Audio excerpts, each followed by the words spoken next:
सो आज का अपना टॉपिक है सेंट्रॉइड। एग्जाम में इसके ऊपर एक एग्जाम्पल 100% आएगा फॉर 8 मार्क्स। ओके, और कहा जाता है कि जिसका सेंट्रॉइड का क्वेश्चन करेक्ट आता है, सेंट्रॉइड का आंसर करेक्ट आता है फाइनल एग्जाम में, वो 100% पास होता है। 100%। ओके, ये सेंट्रॉइड जो है ये मैकेनिक्स से थोड़ा सा डिफरेंट है। मतलब मैकेनिक्स में जैसे स्टैटिक्स में हम लोग फोर्स रिलेटेड कैलकुलेशन करते हैं, जैसे कि लास्ट वीक हमने कोप्लानर फोर्स सिस्टम देखा, इसमें हमने रिजोल्यूशन देखा, कंपोजिशन देखा, कॉनकरेंट फोर्स सिस्टम देखा, देन जनरल फोर्स सिस्टम देखा, ऐसे अलग अलग टाइप के फोर्स सिस्टम्स देखे हमने उसमें। सो सेंट्रॉइड में आपको फोर्स रिलेटेड कैलकुलेशन नहीं करना है, वेलोसिटी, डिस्प्लेसमेंट, एक्सेलरेशन, ये कुछ नहीं करना है। सेंट्रॉइड थोड़ा सा हटके है, मीन्स इसका बाकी मैकेनिक्स के साथ कुछ लेना देना नहीं है, उसके कंसेप्ट के साथ कुछ लेना देना नहीं है। एक्चुअली आपके सिलेबस में सेंट्रॉइड के साथ साथ पहले ओल्ड सिलेबस में MI था, that is movement of inertia, और एक टॉपिक था सेंटर ऑफ ग्रेविटी, CG। सो वो दोनों टॉपिक्स आपके सिलेबस में से निकाल दिया। अब वो सेकेंड ईयर में मैकेनिकल में जो सॉम करके सब्जेक्ट है, स्ट्रेंथ ऑफ मटेरियल, सिविल को एक सब्जेक्ट है सॉम करके, तो उसमें ये सब्जेक्ट्स, ये टॉपिक्स ऐड किए हैं। तो अभी आपके सिलेबस में सिर्फ सेंट्रॉइड ये टॉपिक है। और जैसे मैंने अभी बोला कि इसका आंसर करेक्ट आएगा सेंट्रॉइड का, वो 100% पास होने वाला है। समझा? तो स्टार्ट करते हैं। अब देखो एग्जाम में ऐसे क्वेश्चंस कभी नहीं आएंगे, व्हाट इज सेंट्रॉइड, या फिर define centroid, right a short note on centroid, ऐसे क्वेश्चंस कभी नहीं आएंगे। आपको एक सिंपल सा एग्जांपल दिया रहेगा और बोला रहेगा determine centroid of the shaded portion. Okay, एक डायग्राम आपको दिया रहेगा जिसमें आपको ट्राइंगल मिलेगा, rectangle, circle, semi circle, quarter circle, ऐसे अलग अलग शेप्स आपको वहाँ पर मिलेंगे। क्लियर? और उस डायग्राम का आपको सेंट्रॉइड फाइंड आउट करना होगा। चलो फिर ये सेंट्रॉइड एग्जैक्टली होता क्या है? Centroid, it is a point at which whole mass of the surface suppose to be concentrated. Okay, it is a point at which, correct, it is a point at which whole area of the surface supposed to be concentrated, not mass, area. It is a point at which where area of the surface supposed to be concentrated, मतलब आपके पास जो भी plane है उसका ऐसा point जहाँ पर वो सिस्टम कैसा होगा, वो प्लेन कैसा होगा, बैलेंस होगा। CG का डेफिनेशन क्या है? CG, that is center of gravity. It is a point at which where whole mass of the body is supposed to be concentrated. Whole mass, मतलब CG में हम लोग कौन सा वर्ड यूज करते हैं? मास वर्ड यूज करते हैं। एंड सेंट्रॉइड में हम लोग एरिया वर्ड यूज करते हैं। Okay, area.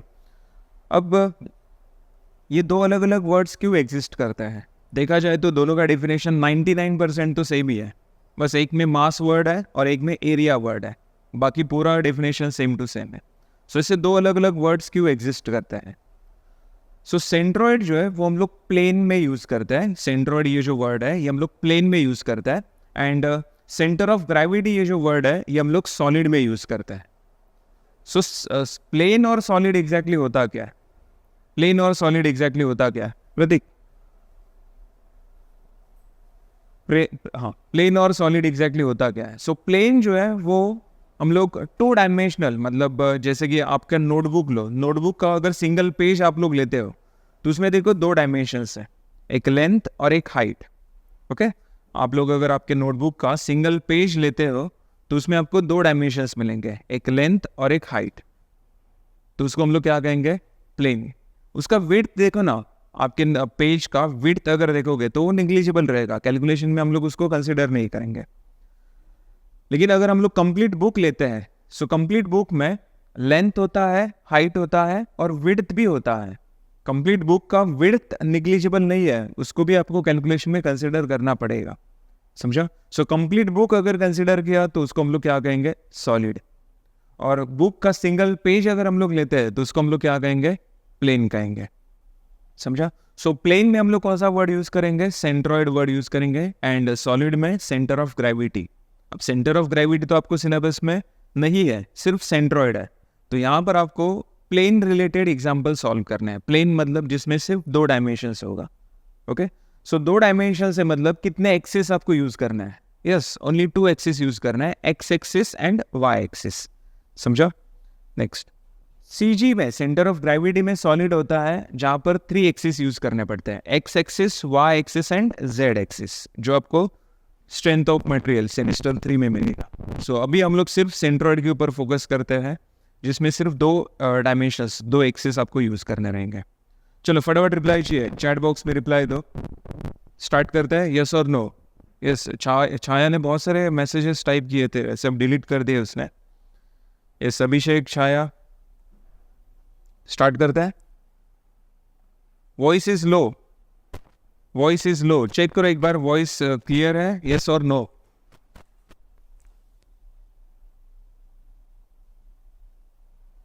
हेलो, यस अब चेक करो वॉइस क्लियर है अभी।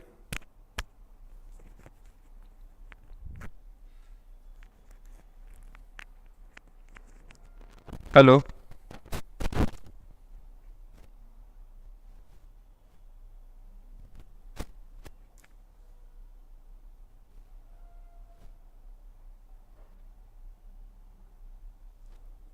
यस अभी क्लियर है।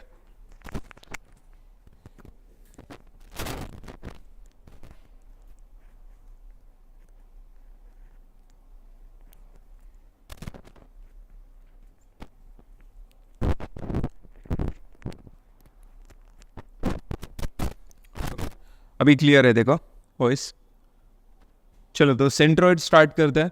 इसके डेफिनेशन हमने देखा, it is a point at which whole area of the plane suppose to be concentrated.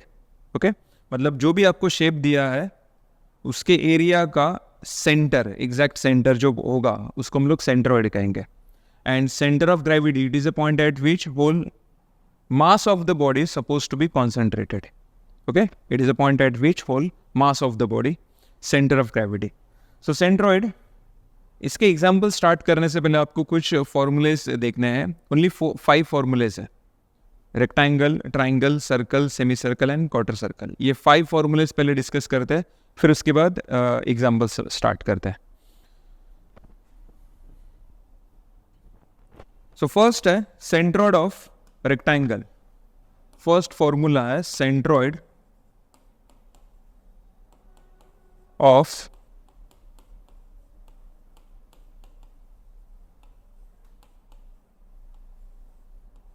Rectangle.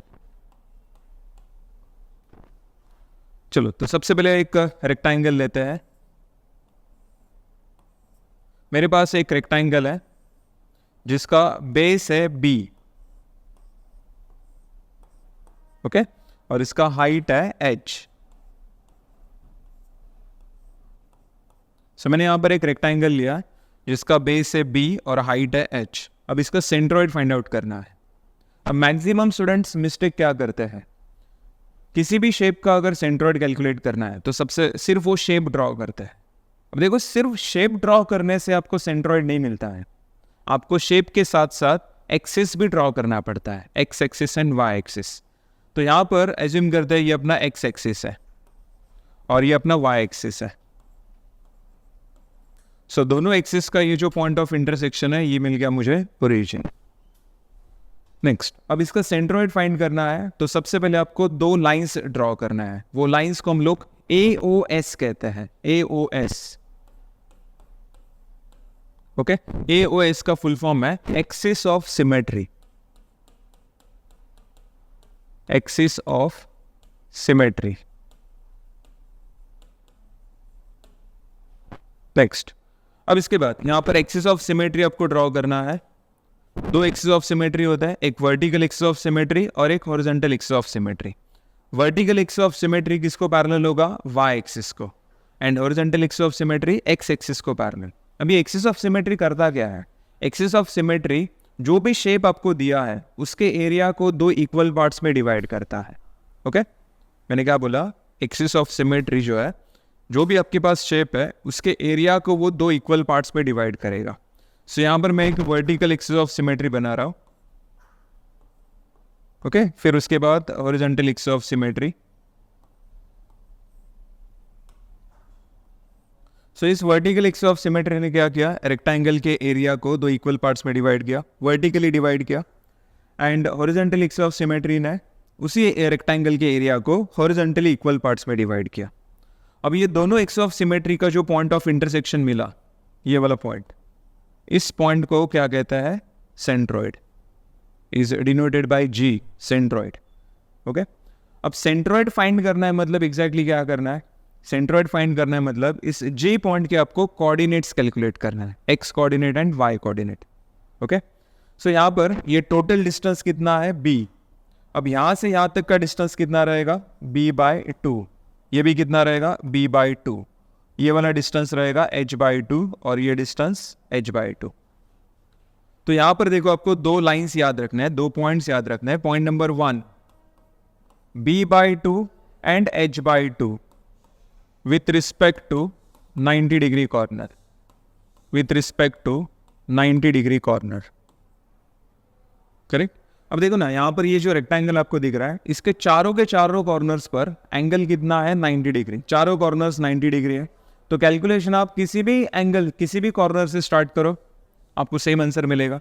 जैसे कि आपका 90 डिग्री कॉर्नर है, यहाँ से यहाँ तक का डिस्टेंस कितना रहेगा? b/2। यहाँ से यहाँ तक का डिस्टेंस h/2, ये वाला डिस्टेंस h/2, ये डिस्टेंस b/2, ये b/2, h/2, h/2, b/2। किसी भी कॉर्नर से कैलकुलेशन स्टार्ट करो, आपको सेम आंसर मिलेगा। ओके, सो यहाँ पर फॉर्मूला क्या है? b/2 and h/2 with respect to 90 degree corner. And second point, x and y with respect to origin. अब ये ओरिजिन क्या होता है?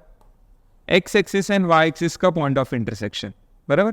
अब ये जो ओरिजिन दिख रहा है आपको, यहाँ से आपको चेक करना है x कोऑर्डिनेट कितना है एंड y कोऑर्डिनेट कितना है। x कोऑर्डिनेट मतलब कौन सा डिस्टेंस होता है? Horizontal distance. And y coordinate मतलब कौन सा डिस्टेंस? Vertical distance. तो बताओ यहाँ पर x कोऑर्डिनेट क्या आएगा? x कोऑर्डिनेट मतलब horizontal distance with respect to origin ना, तो ये अपना ओरिजिन है। तो यहाँ से लेके यहाँ तक कितना डिस्टेंस है? ये b/2। तो x कोऑर्डिनेट मिल गया मुझे b/2। यहाँ से लेके यहाँ तक ये कितना डिस्टेंस है? h/2। तो y कोऑर्डिनेट मिल गया मुझे h/2। एंड एरिया का फॉर्मूला क्या है? Base into height. रेक्टेंगल के एरिया का फॉर्मूला बेस इंटू हाइट। चलो फटाफट रिप्लाई चाहिए। यहाँ तक समझा सबको?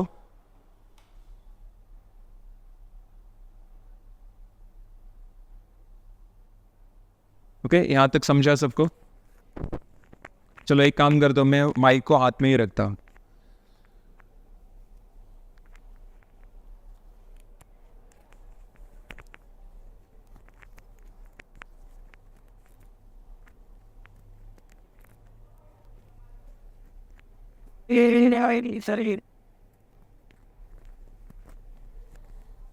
चलो ऐसे रखता हूँ, अब आ जाएगा देखो। ओके, अब बताओ, अब क्लियर है? साउंड एक बार चेक करो। तो x आ गया b/2, y आ गया h/2, एरिया आ गया बेस इंटू हाइट। सो यहाँ पर मैंने आपको दो पॉइंट्स कौन से याद रखने के लिए बोला है? b/2 एंड h/2 कैसा लेना है? With respect to 90 degree corner. चारों कॉर्नर्स 90 डिग्री है, मतलब किसी भी कॉर्नर से कैलकुलेशन स्टार्ट करो, आपको सेम आंसर मिलेगा। ओके, एंड सेकेंड है x and y with respect to origin. Origin कौन होता है? x axis and y axis का पॉइंट ऑफ इंटरसेक्शन। तो यहाँ से जी पॉइंट का x कोऑर्डिनेट कैलकुलेट करना है ओरिजिन से, तो आपको हॉरिजॉन्टल डिस्टेंस लेना है। y कोऑर्डिनेट कैलकुलेट करना है, मतलब वर्टिकल डिस्टेंस लेना है। ओके, चलो देखते हैं कितने लोगों को ये समझा है।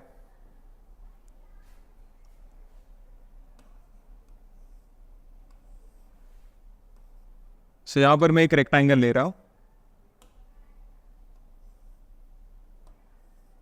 इस रेक्टेंगल का बेस है b और हाइट है इसका h। ये ओरिजिन है, ये x एक्सिस है और ये y एक्सिस है। अब ओरिजिन से मतलब y एक्सिस से रेक्टेंगल तक का डिस्टेंस है m। एज्यूम करो m इतना डिस्टेंस है। अब मुझे इस रेक्टेंगल का सेंट्रॉइड कैलकुलेट करना है। तो सबसे पहले क्या करेंगे? एक्सिस ऑफ सिमेट्री ड्रॉ करेंगे। Vertical axis of symmetry, horizontal axis of symmetry. Okay, दोनों एक्सिस ऑफ सिमेट्री का जो पॉइंट ऑफ इंटरसेक्शन है, इसको हम लोग क्या कहते हैं? जी कहते हैं ना, जी, दैट इज सेंट्रॉइड कहता है इसको। अब ये जी पॉइंट के कोऑर्डिनेट्स कैलकुलेट करने हैं, लेकिन उसके पहले मुझे फॉर्मूला बताओ क्या है। रेक्टेंगल में फॉर्मूला क्या है, b/2 h/2 with respect to 90 degree corner. So इसके चारों कॉर्नर्स देखो 90 डिग्री है। सो किसी भी कॉर्नर से कैलकुलेशन स्टार्ट करो, आपको सेम आंसर मिलेगा। मतलब यहाँ से यहाँ तक का डिस्टेंस b/2, यहाँ से यहाँ तक का डिस्टेंस b/2, यहाँ से यहाँ तक h/2, ये वाला डिस्टेंस h/2, ये b/2, ये b/2, ओके, ये आएगा h/2, ये आएगा h/2। अब सब जगह लिखने की ज़रूरत नहीं है, करेक्ट। किसी भी कॉर्नर से कैलकुलेशन स्टार्ट करो, आपको सेम ही आंसर मिलने वाला है। नेक्स्ट, अब इस जे पॉइंट के कोऑर्डिनेट्स मुझे कैलकुलेट करना है, एक्स एंड वाई कोऑर्डिनेट। अब मैंने क्या बोला था, एक्स एंड वाई कोऑर्डिनेट आपको कैसे लेना है, विथ रिस्पेक्ट टू ओरिजिन लेना है। b/2 h/2 with respect to 90 degree corner है, लेकिन एक्स एंड वाई कैसा लेना है, विथ रिस्पेक्ट टू ओरिजिन लेना है। तो बताओ, ये आपका ओरिजिन है यहाँ पर। अब ओरिजिन से यहाँ तक का डिस्टेंस मतलब ये होगा अपना एक्स कोऑर्डिनेट, और वो कैसे मिलेगा मुझे बताओ ना। ओरिजिन से यहाँ तक जाने के लिए मुझे कितना डिस्टेंस कवर करना पड़ रहा है, यहाँ से यहाँ तक m है और उसके आगे b/2 है, मतलब टोटल कितना हो गया, m प्लस b/2 ना। तो x कोऑर्डिनेट मिल गया मुझे m plus b/2, and y coordinate के लिए मुझे वर्टिकल डिस्टेंस। सो ये आपका ओरिजिन है। सो यहाँ से यहाँ तक का डिस्टेंस चेक करो कितना है, ये वाला डिस्टेंस है h/2। सो y कोऑर्डिनेट कितना आएगा फिर, h/2। एंड एरिया के लिए same formula, base into height. अब यहाँ पर मुझे बताओ, x एंड y के लिए सेम वही फॉर्मूला मिला क्या? यहाँ पर हमें जो मिला था सेम वही फॉर्मूला मिला क्या? y के लिए मिला, चलो y के लिए मिला। x के लिए मिला क्या? नहीं। यहाँ पर फॉर्मूला में क्या मिला, x is equals to b/2, लेकिन यहाँ पर मुझे क्या मिला, m प्लस b/2 मिला, बराबर, m प्लस b/2। तो हमेशा हर प्रॉब्लम में आपको सेम ही इक्वेशन मिलेगा x और y के लिए, ऐसा नहीं है। डिपेंड करता है आपका जो रेक्टेंगल है वो कहाँ पर है, कौन से क्वाड्रेंट में, फर्स्ट में, सेकंड, थर्ड, फोर्थ में, एक्स एक्सिस से कितने डिस्टेंस पर है, वाई एक्सिस से कितने डिस्टेंस पर है, उसके ऊपर डिपेंड करता है उसका एक्स एंड वाई कोऑर्डिनेट। समझा? सो हर प्रॉब्लम में आपको एक्स और वाई के लिए अलग अलग प्रॉब्लम, अलग अलग इक्वेशन मिल सकता है, लेकिन लॉजिक सेम है। लॉजिक सेम है, b/2 h/2 with respect to 90 degree corner, okay, and x and y with respect to origin. चलो फटाफट रिप्लाई चाहिए मुझे, यहाँ तक समझा सबको, यस और नो? छाया, अभिषेक, धीरज, डिब्स। सो ये हो गया अपना first formula, centroid of rectangle. अब इसके बाद देखते हैं सेंट्रोइड ऑफ ट्राइंगल। सेकेंड है सेंट्रोइड ऑफ ट्राइंगल।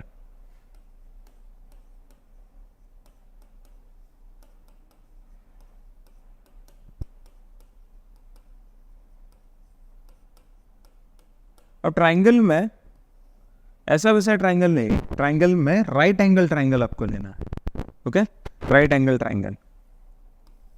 सो यहां पर मैंने एक राइट एंगल ट्राइंगल ड्रॉ किया, ओके, यहां पर मैंने एक राइट एंगल ट्राइंगल ड्रॉ किया।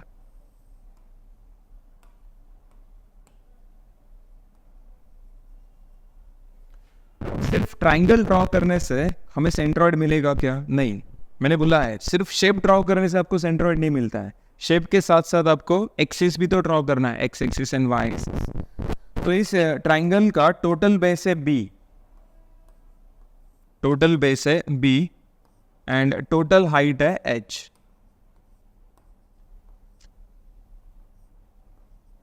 ओके, यहां पर हम लोग एक्सिस लेते हैं x एक्सिस, और ये वाला एक्सिस हम लोग लेते हैं y एक्सिस। दोनों एक्सिस का ये पॉइंट ऑफ इंटरसेक्शन ओरिजिन, ठीक है। नेक्स्ट, अब यहाँ पर सेंट्रोइड फाइंड करना है, मतलब दो एक्सिस ऑफ सिमेट्री ड्रॉ करना है, vertical and horizontal. So vertical axis of symmetry, horizontal axis of symmetry,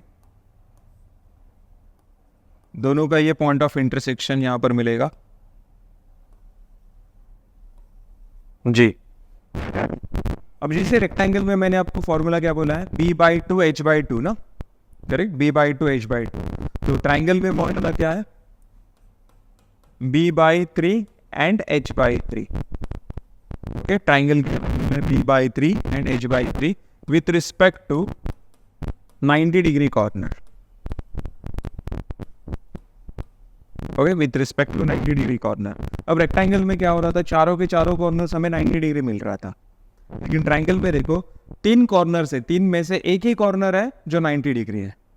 मतलब रेक्टेंगल में कहीं से भी कैलकुलेशन स्टार्ट किया चलता था, लेकिन ट्राइंगल में ऐसा नहीं है। ट्राइंगल में आपको पहले ढूंढना पड़ेगा कि कौन सा वाला कॉर्नर 90 डिग्री है, और ये कोई रॉकेट साइंस नहीं है। डायग्राम देखते ही आपको पता चलेगा कि कौन सा वाला कॉर्नर 90 डिग्री है। सो यहाँ पे देखो ये वाला कॉर्नर 90 डिग्री है। अब यहाँ से यहाँ तक का डिस्टेंस आपको कितना लेना है, b/3, और यहाँ से यहाँ तक ये वर्टिकल डिस्टेंस कितना लेना है, h/3। देखिए है formula b/3 h/3 with respect to 90 degree corner. तो 90 डिग्री कॉर्नर से ये वाला डिस्टेंस b/3, ये h/3। अब ये b/3 है, ये टोटल b है, तो ये बचा हुआ कितना रहेगा, b माइनस b/3। करेक्ट, ये b/3 है, ये टोटल b है, तो ये आएगा b माइनस b/3। कैलकुलेशन करो ना, cross multiplication 3 into b 3b, 3b minus b 2b, तो यहाँ पर क्या आएगा 2b/3। सेम वैसे ही ये h/3 है, ये h है, तो ये बचा हुआ कितना रहेगा 2h/3। मतलब ये b/3 है, उसका डबल ये रहेगा 2b/3। ये h/3 है, उसका डबल ये रहेगा 2h। समझा? तो जैसे रेक्टेंगल में फॉर्मूला था b/2 h/2, ट्राइंगल में फॉर्मूला है b/3 h/3। And then next second line same है, x and y with respect to origin. Okay, with respect to origin. So चलो x एंड y कैलकुलेट करते हैं। x and x coordinate मतलब कौन सा distance होता है, हॉरिजॉन्टल डिस्टेंस। कहाँ से हॉरिजॉन्टल डिस्टेंस, ओरिजिन से, है ना, यहाँ पर लिखा है। तो ये आपका ओरिजिन है, x एंड y दोनों एक्सिस का point of intersection. So origin से यहाँ तक जाने के लिए आपको कितना डिस्टेंस कवर करना पड़ रहा है, 2b/3। सो x कोऑर्डिनेट आ गया 2b/3, एंड y कोऑर्डिनेट के लिए आपको वर्टिकल डिस्टेंस चेक करना है। सो ये आपका ओरिजिन है, यहाँ से यहाँ तक ये वर्टिकल डिस्टेंस आपको चेक करना है, वो कितना रहेगा, h/3। सो y कोऑर्डिनेट आ गया h/3। And then next area, area के लिए फॉर्मूला है half into base into height. समझा? राइट एंगल ट्रायंगल का एरिया। यहाँ तक समझा सबको? फटाफट रिप्लाई चाहिए, चैट बॉक्स में रिप्लाई दो। यहाँ तक समझा सबको?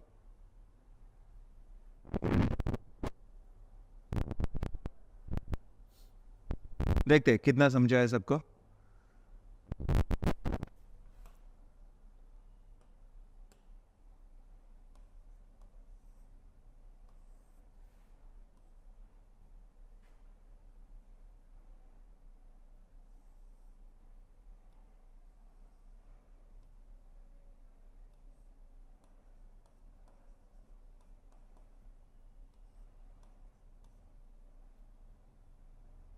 Same guy.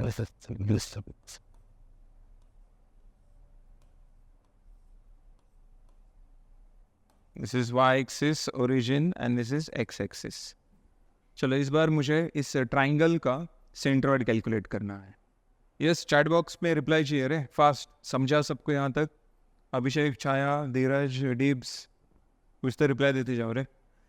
सो इस बार ट्राइंगल का बेस है b एंड हाइट है h, और ये वर्टिकल डिस्टेंस है m। सो सेंट्रॉइड कैलकुलेट करना है, मतलब सबसे पहले आपको एक्सिस ऑफ सिमेट्री ड्रॉ करना है, वर्टिकल एक्सिस ऑफ सिमेट्री, फिर उसके बाद हॉरिजॉन्टल एक्सिस ऑफ सिमेट्री। दोनों एक्सिस ऑफ सिमेट्री का पॉइंट ऑफ इंटरसेक्शन मिलेगा आपको ओरिजिन, यहाँ पर G पॉइंट। अब ये 90 डिग्री कॉर्नर है यहाँ पर, यहाँ से यहाँ तक का डिस्टेंस कितना रहेगा, b/3, और यहाँ से यहाँ तक का डिस्टेंस h/3, क्योंकि ट्राइंगल में फॉर्मूला क्या है, b/3 h/3 ना, with respect to 90 degree corner. So ये वाला डिस्टेंस b/3, ये वाला डिस्टेंस h/3। अब ये h/3 है, तो ये बचा हुआ कितना रहेगा, 2h/3। ये b/3 है, ये टोटल b है, तो ये कितना आएगा, 2b/3। समझा? चलो next x and y coordinate बताओ। x कोऑर्डिनेट मतलब हॉरिजॉन्टल डिस्टेंस ना, विथ रिस्पेक्ट टू ओरिजिन। तो आपका ओरिजिन देखो यहाँ पर है। अब यहाँ से यहाँ तक जाने के लिए कितना डिस्टेंस कवर करना पड़ रहा है, b/3। सो x कोऑर्डिनेट आ गया b/3, and y coordinate calculate करना है। y कोऑर्डिनेट मतलब vertical distance with respect to origin. So ये आपका ओरिजिन है, यहाँ से लेके यहाँ तक का डिस्टेंस मुझे कैलकुलेट करना है। अब यहाँ से लेके यहाँ तक ये वाला डिस्टेंस देखो कितना है m, और उसके ऊपर कितना है 2h/3। तो y इज इक्वल्स टू क्या आएगा m plus 2h/3। Okay, so x and y coordinate मिल गया। एरिया बता दो। एरिया का फॉर्मूला है half into base into height. Okay, तो ये हो गया अपना formula number 2, centroid of triangle. Centroid of triangle. अब यहाँ पर देखो x और y के लिए जो हमें फॉर्मूलेज मिले थे, सेम वही फॉर्मूलेज हमें यहाँ पर मिले क्या? हाँ, x का फॉर्मूला मैच हो रहा है देखो, लेकिन y का नहीं हो रहा है, लेकिन लॉजिक सेम है, लॉजिक सेम है। तो ट्राइंगल में फॉर्मूला क्या है? b/3 h/3 with respect to 90 degree corner. And rectangle में फॉर्मूला क्या है? b/2 h/2। ओके, चलो, तो ये दो फॉर्मूलेज हमने कंप्लीट किया, दो फॉर्मूले, centroid of triangle and centroid of rectangle. अब इसके बाद एग्जांपल स्टार्ट करते हैं। और 3 फॉर्मूलेज बचे हैं, उनको हम लोग बाद में नेक्स्ट लेक्चर में देखेंगे। आज हम लोग ये जो 2 फॉर्मूलेज अपने हुए हैं उसी के रिलेटेड एग्जांपल्स देखते हैं। Clear?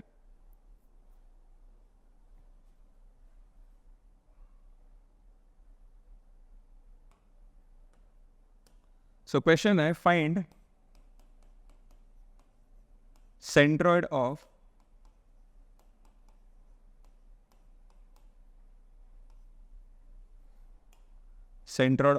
shaded portion.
Okay, all dimensions are in mm या फिर all dimensions are in meter, कैसे भी ले सकते हो। तो एक काम कर दो, यहाँ पर मैं लिखता हूँ all dimensions are in metre.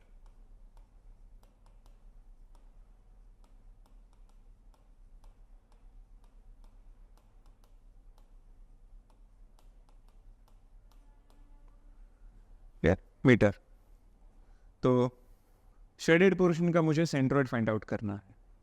सबसे पहले चेक करो, हमने जो 2 फॉर्मूलेज देखे हैं ट्राइंगल एंड रेक्टेंगल का, उसमें से यहाँ पर कौन से शेप्स आपको दिख रहे हैं?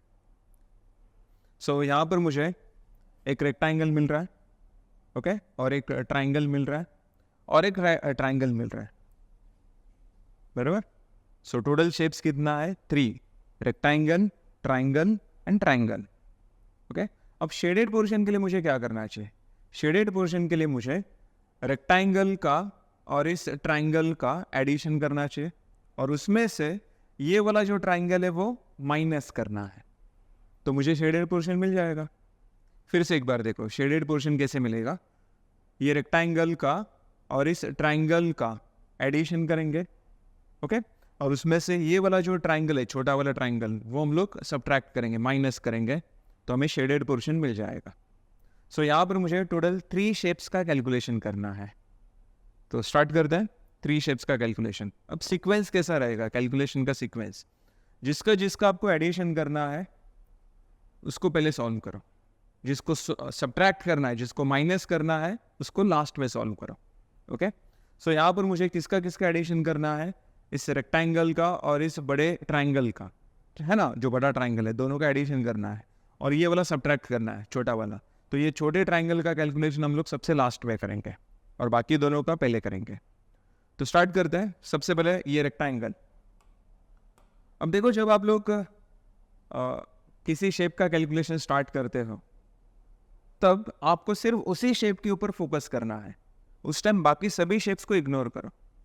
अभी हम लोग इसका सेंट्रॉइड निकाल रहे हैं रेक्टेंगल का ना, तो रेक्टेंगल के टाइम ये ऊपर का ट्राइंगल इग्नोर करना है, ये वाला ट्राइंगल भी इग्नोर करना है, सिर्फ रेक्टेंगल के ऊपर फोकस करना है। सो फर्स्ट है rectangle.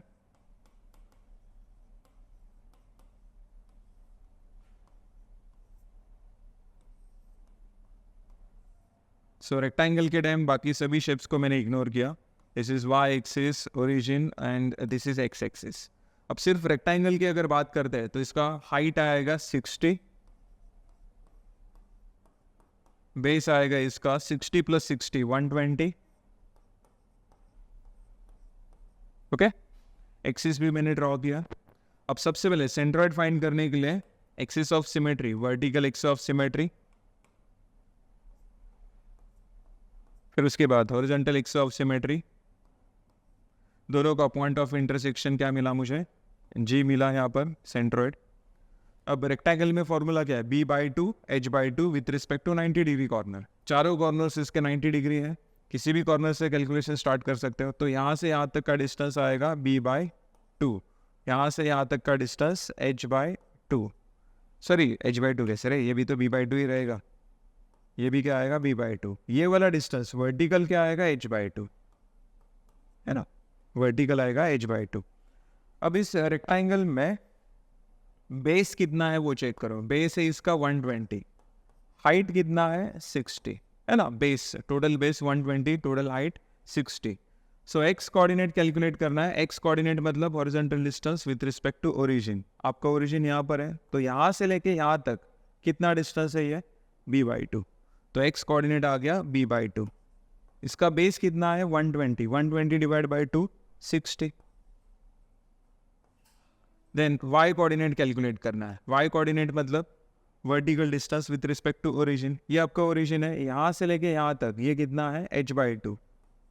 h is equals to कितना है? 60। So 60 divide by 2 30।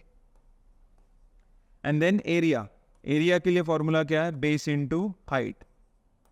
Okay, so base into height, तो दोनों का मल्टीप्लीकेशन करो। 120 इंटू 60, 7200 आएगा। समझ में आ रहा है सबको? चलो, तो ये हो गया अपना first shape rectangle. Okay, first shape हमने कंप्लीट किया रेक्टेंगल। नेक्स्ट, अब इसके बाद सेकंड लेते हैं। Second shape triangle. Second shape ये वाला ट्राइंगल लेंगे, बड़ा वाला ट्राइंगल, है ना।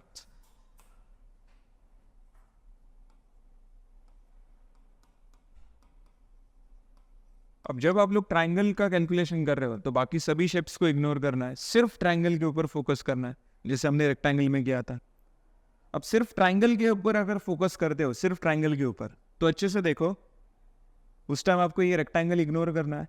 करेक्ट, रेक्टेंगल इग्नोर करोगे तो आपको एक बात पता चलेगी कि ये जो ट्राइंगल है वो एक्स एक्सिस को टच नहीं कर रहा है। एक्स एक्सिस से देखो ना, वो कितने हाइट पर है? 60 mm पर है, सॉरी 60 मीटर पर है, 60 मीटर डिस्टेंस पर है। एक्स एक्सिस को टच नहीं कर रहा है। हाँ, वो वाई एक्सिस को टच कर रहा है, देखो। ओके, वाई एक्सिस को टच कर रहा है। सो यहाँ पर ट्राइंगल के टाइम बाकी सभी शेप्स को इग्नोर करना है। अब इस ट्राइंगल का हाइट है 60। ओके, वो एक्स एक्सिस से कितने डिस्टेंस पर है? 60। ये ओरिजिन है, ये वाई एक्सिस है और ये एक्स एक्सिस है। ट्राइंगल का अगर बेस काउंट करोगे, टोटल बेस, तो ये आएगा 120। बराबर। चलो अब स्टार्ट कर दे। फिर सेंट्रॉइड फाइंड करना है, तो सबसे पहले axis of symmetry, vertical axis of symmetry draw किया, फिर उसके बाद horizontal axis of symmetry draw किया। ओके, देन दोनों का पॉइंट ऑफ इंटरसेक्शन ये मिल गया मुझे, जी। ओके, अब ट्राइंगल में फॉर्मूला क्या है, b/3 h/3 with respect to 90 degree corner. ये वाला कॉर्नर 90 डिग्री है ना, तो यहाँ से लेके यहाँ तक ये वाला डिस्टेंस कितना आएगा, b/3। यहाँ से लेके यहाँ तक ये वाला डिस्टेंस आएगा h/3। ओके, ये वाला रहेगा 2b/3 ना, और ये रहेगा 2h/3। अब इसका बेस और हाइट कितना है, बेस है इसमें 120, हाइट है इसमें 60। ट्राइंगल का हाइट पूछा मैंने, ट्राइंगल का हाइट कितना है 60। Then next x coordinate. अब देखो ये फर्स्ट शेप था इसलिए मैंने x1 y1 a1 नाम दिया। अब ये सेकंड शेप का कैलकुलेशन है तो इसलिए इसको x2 y2 a2 नाम देंगे। अब x कोऑर्डिनेट मतलब हॉरिजॉन्टल डिस्टेंस ना विथ रिस्पेक्ट टू ओरिजिन। ये अपना ओरिजिन है देखो यहाँ पर, तो यहाँ से लेके यहाँ तक ये कितना डिस्टेंस है, b/3। Correct, b/3। और बेस कितना है 120, सो 120 डिवाइड बाई 3, आंसर आएगा 40। चलो नेक्स्ट y2। y कोऑर्डिनेट मतलब vertical distance with respect to origin. तो ये आपका ओरिजिन है यहाँ से लेके यहाँ से लेके यहाँ तक, यहाँ से लेके यहाँ तक। तो ये वाला डिस्टेंस है 60 और उसके ऊपर कितना है h/3। सो क्या आएगा 60 प्लस h/3।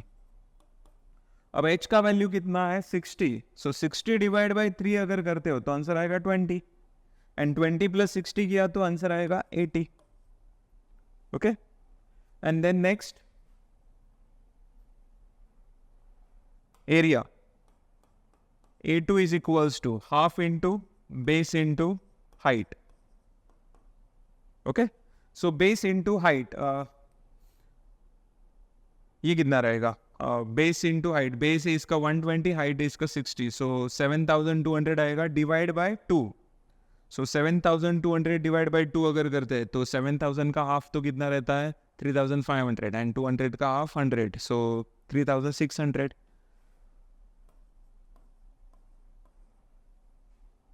चलो फटाफट रिप्लाई चाहिए, यहाँ तक समझा सबको? यस, चैट बॉक्स में रिप्लाई चाहिए, यहाँ तक समझा? यस ऋषिकेश, अरे नावाने नाही ओळखणार, पण तू जर समोर आलास तर तुला 100% ओळखणार. ओके, मी माझे आत्तापर्यंतचे जेवढे पण स्टुडंट्स आहेत नावाने नसेल ओळखत, पण त्यांना बघितल्यावर लगेच चेहऱ्याने लगेच मी ओळखतो. कधीतरी ये भेटायला क्लासमध्ये. यस ऋषिकेश, चलो फिर आगे बढ़ते हैं. सो ये अपना सेकेंड शेप हो गया ट्राइंगल. फिर उसके बाद नेक्स्ट है ट्राइंगल. अगेन ट्राइंगल, अब ये छोटा वाला ट्राइंगल लेना है इस बार. सो थर्ड शेप है ट्राइंगल. अब जैसे हमने यहाँ पर देखो, जब रेक्टेंगल का कैलकुलेशन किया बाकी सभी शेप्स को इग्नोर किया. ये वाला ट्राइंगल जब हमने लिया तब बाकी सभी शेप्स को इग्नोर किया. सेम वैसे ही अब ये जो छोटा वाला ट्राइंगल हम लोग ले रहे हैं कैलकुलेशन में, उस टाइम बाकी सभी शेप्स को इग्नोर करना है. सिर्फ ये छोटे वाले ट्राइंगल पर फोकस करो. अब ये जो छोटा वाला ट्राइंगल है वो एक्स एक्सिस को टच कर रहा है, बराबर. वाई एक्सिस को वो टच नहीं कर रहा है. वाई एक्सिस से वो कितने डिस्टेंस पर है? वाई एक्सिस से वो 60 पर है ना. इस ट्राइंगल का बेस कितना है 60. ट्राइंगल का हाइट कितना है 60.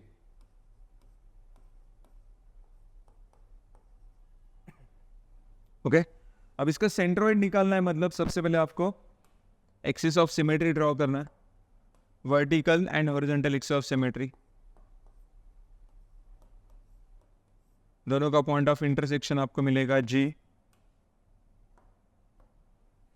ये वाला पॉइंट मिल गया मुझे G. अब ट्राइंगल में फॉर्मूला है B/3 H/3 with respect to 90 degree corner, है ना. सो ये वाला कॉर्नर देखो 90 डिग्री है. सो यहाँ से लेके यहाँ तक ये वाला डिस्टेंस आएगा B/3. ये वाला डिस्टेंस वर्टिकल आएगा H/3. ये आएगा 2H/3. ये आएगा 2B/3, बराबर. अब इस ट्राइंगल का बेस और हाइट चेक करो कितना है. ट्राइंगल का बेस है 60, हाइट भी कितना है 60. Okay, so x coordinate, third shape चालू है इसलिए x3 लिया मैंने. सो एक्स कोऑर्डिनेट मतलब horizontal distance with respect to origin. ये आपका ओरिजिन यहाँ पर है. सो यहाँ से लेके यहाँ तक जाना है तो 60 प्लस 2b/3, 60 प्लस 2b/3। अब b/3, अब इसमें यहाँ पर देखो 60 डिवाइड, बेस इसका 60 है, सो 60 डिवाइड बाई 3 कितना होता है 20, and 20 into 2 40, and 40 plus 60 100। Next y coordinate, y coordinate मतलब वर्टिकल डिस्टेंस चाहिए विद रिस्पेक्ट टू ओरिजिन। ये आपको ओरिजिन यहाँ पर है, सो यहाँ से लेके यहाँ तक ये वर्टिकल डिस्टेंस कितना है h/3। h is equals to कितना है 60, 60 डिवाइड बाई 3 20, एंड एरिया का formula half into base into height.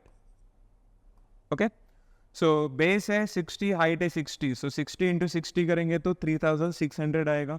3600 divide bye 2 करना है, so 3600 divide by 1800, that is 1800। अब इसके बाद आपको final second case step second part start करना है।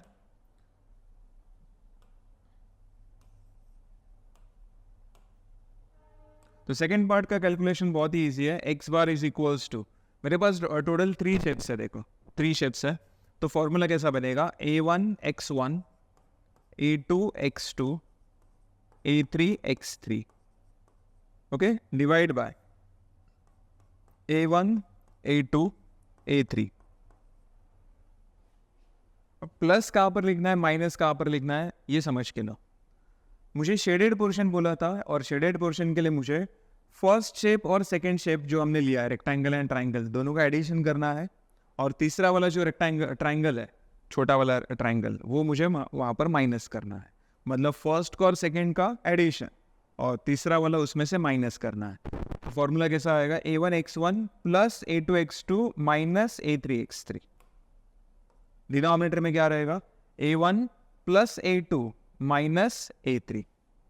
ओके, वैल्यूज आपके सामने है। कैलकुलेटर में वैल्यूज कैसे पुट करना है, देखो ब्रैकेट डालना मत भूलो। ब्रैकेट ओपन किया, a1 x1, a1 का वैल्यू कितना है 7200 इंटू x1 का वैल्यू कितना है 60 plus a2 x2, next bracket में लिखने का 3600 into x2 is 40 minus a3 x3 1800 into x3 है 100, divide by a1 plus a2 minus a3। a1 कितना है 7200 plus a2 is 3600 minus a3 is 1800। Okay, calculator में कैलकुलेशन करने के बाद आपको आंसर मिल जाएगा x बार। देन नेक्स्ट है y बार। y बार के लिए सेम फॉर्मूला करना है, सेम फॉर्मूला, बस x के जगह y लिखना है। ओके, सेम फॉर्मूला है, x के जगह y लिखना है।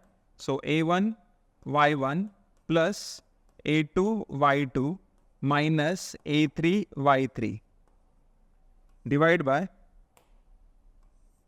Bye a1 plus a2 minus a3। Okay, is equals to, values put करो।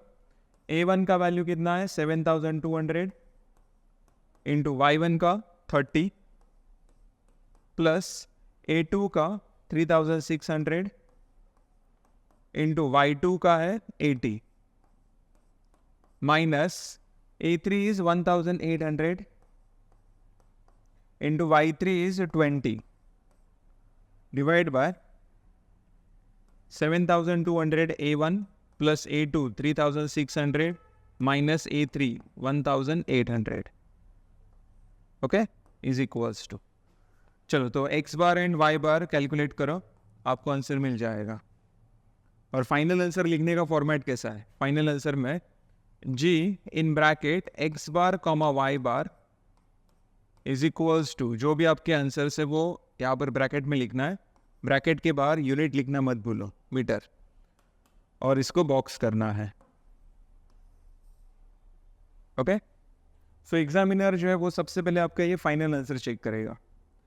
आपके दोनों आंसर्स उसके आंसर के साथ मैच हो गया, फिर वो प्रेजेंटेशन के ऊपर एक नज़र डालेगा। प्रेजेंटेशन भी एक्सेलेंट है, फुल मार्क्स मिलेगा।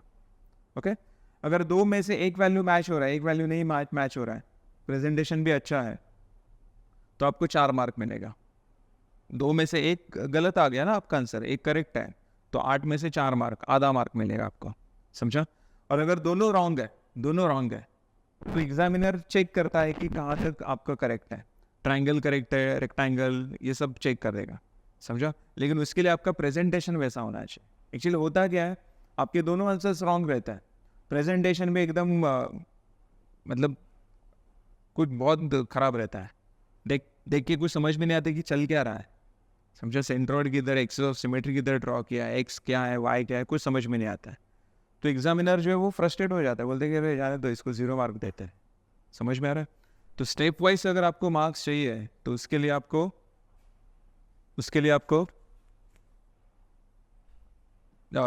प्रेजेंटेशन अच्छा रखना चाहिए। चलो, तो जो भी आपका फाइनल आंसर आएगा वो यहाँ पर लिख दो, ये हो गया आपका फाइनल सोल्यूशन। 8 मार्क के लिए एक क्वेश्चन आता है इस एग्जाम में, ओके, 1 प्रॉब्लम फॉर 8 मार्क्स। चलो फिर आज के लिए स्टॉप करते हैं। आज हमने देखो सेंट्रॉइड के फॉर्मूलेस पहले डिस्कस किए, centroid of triangle, rectangle, 8 mark के लिए क्वेश्चन आएगा ये। रेक्टेंगल से हमने स्टार्ट किया था, 2 फॉर्मूलेस हमने डिस्कस किया, centroid of rectangle and centroid of triangle. Rectangle में मैंने 2 लाइन्स याद रखने के लिए बोला है, b/2 h/2 with respect to 90 degree corner, x and y with respect to origin. And triangle के लिए फॉर्मूला है b/3 h/3 with respect to 90 degree corner and x y with respect to origin. Same formula है, बस rectangle में b/2 h/2, triangle में b/3 h/3, okay. चलो फिर उसके बाद हमने ये एग्जाम्पल देखा। एग्जाम्पल में सीक्वेंस कैसे रखना है वो बहुत इंपॉर्टेंट है। सीक्वेंस मतलब पहले किसका कैलकुलेशन करेंगे, फिर सेकंड किसका, लास्ट किसका। सो शेडेड पोर्शन के लिए आपको पहले चेक करना है कितने शेप्स आपको वहाँ पर दिख रहा है, ओके। और डायग्राम देख के आपको डिसाइड करना है किसका एडिशन करना है और किसको माइनस करना है। जिसको भी माइनस करना रहेगा उसको हमेशा लास्ट में सॉल्व करना है, जिसका भी एडिशन करना है उसको पहले सॉल्व करना है, ओके। और कैलकुलेशन बहुत ही सिंपल है, कैलकुलेटर यूज़ करने आना चाहिए। इसमें ऐसा कोई डिफ़िकल्ट कैलकुलेशन नहीं है, जैसे कि इंटीग्रेशन, डेरिवेटिव, ऐसे डिफ़िकल्ट कैलकुलेशंस नहीं है। बस addition, subtraction, multiplication, division by using calculator, समझा।